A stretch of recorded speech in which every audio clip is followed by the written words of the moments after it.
really a personal approach now. And I mean, I think that's one of the challenges for leaders at the moment, is that, really understanding that it is this personalized approach to everybody.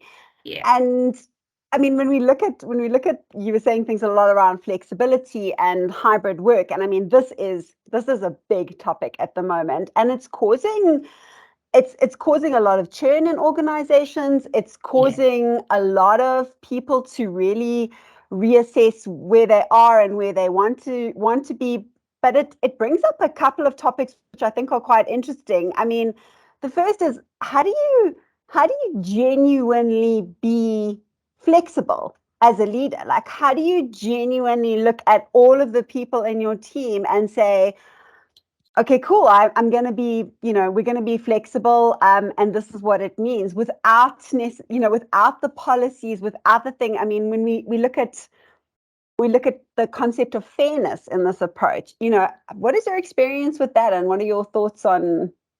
Yeah. So I think firstly, we must understand flexibility for different organizations is different. Yeah, So in my organization, as example, I have to manage flexibility in a very careful way because it's a hospital environment, right?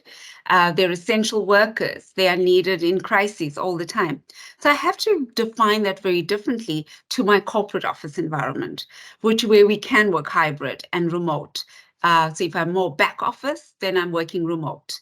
There is a possibility of that. Um, or or hybrid, depending if I'm partly customer facing as well. So we must engage within that level. So what is my role, firstly? yeah, And so what level of flexibility can I have? yeah, So if I'm customer facing, yes, maybe come in twice a week so that I have more one-on-one face time with my customers and my teams. If I'm completely back office and I work in a call center, remote is absolutely possible. If I'm in the hospital, maybe it's about flexibility of my hours. Maybe it's about flexibility about my remuneration. Or the way we pool our hours together and how we manage each other as a team. Who can support me better on this day because I've got a personal issue to deal with, etc. So it's all depends. So that's the starting point.